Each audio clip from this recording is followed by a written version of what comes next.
At currently, ako yung buon ng IPS ng Assistant Dominante sa Botolan. Sir, ano yung pinaglalaban nyo sa Botolan sa Bagues? Balita namin yung 1,000 hectares nilupay nyo sa ilalim ng ancestral domain ay pinaangkin ng mga Kakayana Corporation. Pero po katotoo to. Actually, ito ay matagal ng issue. Back 3 years ago. Yung aming tituladong lupain, titulado ng lupain ni Nuno, ay biglang may lumitaw na pag-aari ito ng isang grupo. Ito yung grupo ng Ayala. At ito pala ay nakabili sila ng lupa sa Puyat area. Pero yung Puyat area, maliit lang sa lumang aming domain. Kasi na-identify na yun, na-segregate na, 150 lang ito. Pero nung pumasok sila, naging 1,000 hectares. So nagkaroon kami ng pag-uusap. At noong unang panahon na nag-uusap kami, sabi nila ipapakita nila yung titulo.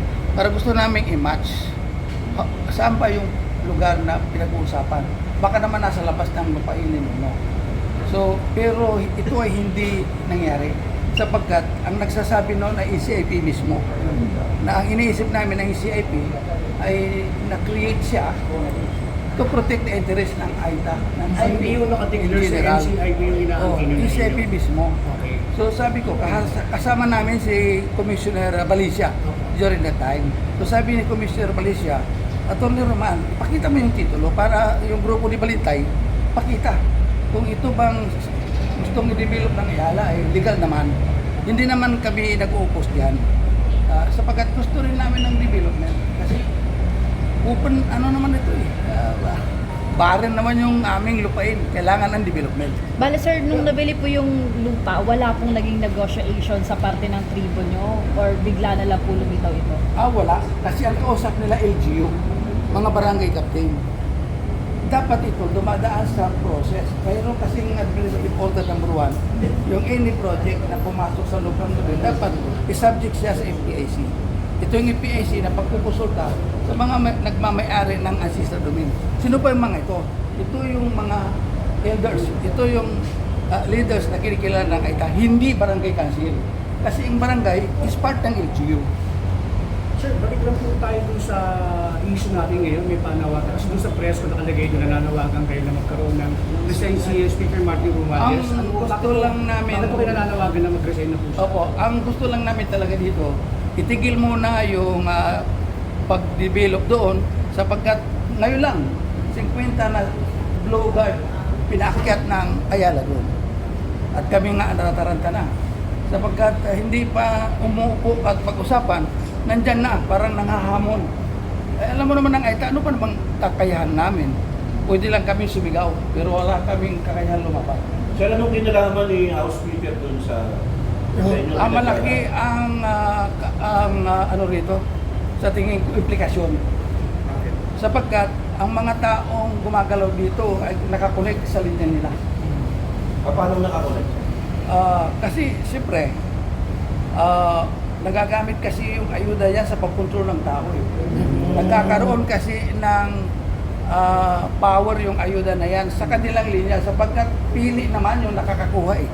Yung mga tao lang naman nila eh. Base po ba ito sa investigasyon, Anong sir? kinalaman ng ayuda, sir, Saan sa po, ano? saan po ito nanggaling yung impormasyon na yan? Yung Yung impormasyon po na yan, saan po ba ito nanggaling? At doon kami mismo, alam namin ang nangyayari. Hindi ito kinuha sa ibang tao. Kasi kami, yung mga tao namin, di ba nakakabil niya? Makakabil lang yung mga political followers nila. Pero yung mga kami na naninindigan kung ano yung dapat lang para sa amin. At naniniwala kami na hindi kami kasali dyan sa mga politiko na yun. Gusto lang namin mamuhay ng maayos, sagana at malaya. Pero pag pinasok mo naman yung teritoryo namin, kaya kami tumakay. Sir, ano naman papel ng lawan at pamalaan ng Botolan? Nakatulong ba sa inyo o Dapat sana tulungan kami. Pero ang problema kasi, mga tao nila yung umaakyat kasama ng Ayala eh. Kasama ang ECIP, sila magkakasama. So saan ka, wala na kami matakbuhan eh. Wala na kami sir, mapunta. ba't may nasingit yung usapin dito na pagre-resign ni Speaker Romualdez doon sa usapin yung problema. Bakit hindi mayor ang pag-resign mo? Ako personally, hindi namin nararamdaman yung sinasabing malasakit, pagmamahal sa amin.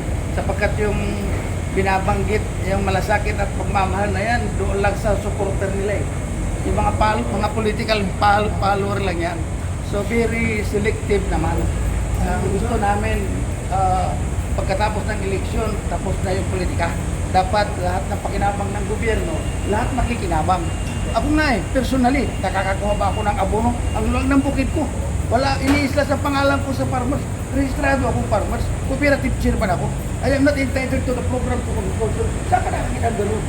Sir, ito ba Sir, sa voluntary niyo ba? Sir, pero wala akong nasa likod niyo kung saan mo kayo nagpunta rito. Yes. Wala namang sapagkat nalaman namin na mayroong ganitong pagkakataon at gusto namin iabot.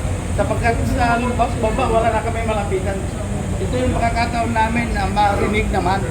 At sapagkat kami, mas marami kami ang hindi nakikinabang dyan.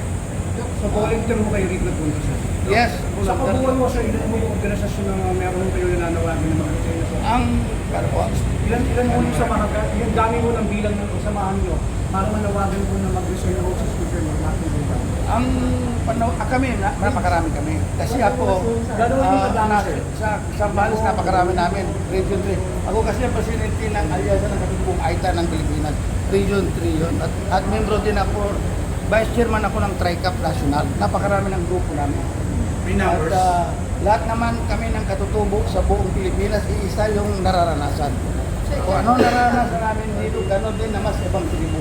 Sir, gusto ko lang linawin, paano nagamit yung ayuda para sa pabor sa mga ayan? Ano ba yun? Hindi sa Ayala nagagamit yun. Yung paggamit ng mga tao, naglalaban sa amin. Yung mga political follower nila, yun ang nakakakuha ng suporta at yun ang utusan, ay takong ay tana. Nagkakagulo ang AITA dahil sa ayuda na yan. Hindi siya nakakabuti. Sir, pero Dapat magamit yan para umundan ang buhay. Hindi mag-away-away magkakapit-bahay. Sir, pero nakakatanggap po yung mga kapatid natin katutubo ng ayuda galing. Dahil ang sinabi ko, yung gusto ni Kapitan. Dahil pag punta mo sa ayuda, kailangan may ID ka. Pag wala kang ID ba pakita, pagtutunan ka, nakalabang ka.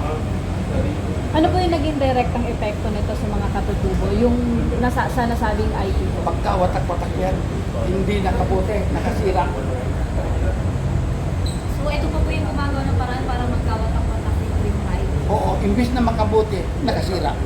Nasira yung pagmamahal ng pamilya ng Aita. Kasi noon walang ganyan. Ang Aita, very close. Walang away yan. Nag-aabutan ng sabaw yan sa kapitbahay. O kung saan man malayo. Pero ngayon, kapitbahay ko na. Dahil pag nalaman nila na kinausap mo yung tao na bata nila, kaya isusumbong ka. Kung nagkawatak-watak po, sir, ilan po yung mga miyembro ng katutubo ang gustong mag-resign si Speaker? Ako, hindi ko pwede magsabi sa lahat ng katutubo. Pero kami, sa grupo ng aming Estimated, organisasyon, marami kami. Sa Zambales, meron kami siguro, sabihin na natin, roughly mga 20,000. Ito yung active grupo ng organisasyon. Sa Tarlac, meron kami. Bataan, meron kami. Sa Nubesia, meron kami. So, kasi malawak at saka active yung organisasyon namin. Sir, baka may panawagan kayo din sa mga kapatid natin katutubo na Ang aking panawagan sa mga kapatid na katutubo, magkaisa tayo. Kung ano man gusto mangyari ng politiko, it should be for the benefit of the majority. Hindi dapat ito maging sanhi ng pag-away-away. Dapat ito ay pinag-usapan, kung makabuti sa lahat, gawin natin, kunin natin. Pero kung ito ay makakasira sa ating pero ang isang nakita kong problema dito, pagsasamantala. Dahil mahirap na nga yung AITA, hindi tatanggihan yan yung 5 piso na yung upor mo at pagkakawin ka na sa bagay. Dahil empty ang stomach, gutom. So talagang pipigil yan. At susunod ka kahit ayaw ng puso mo dahil nakakuha ka ng balik na pera.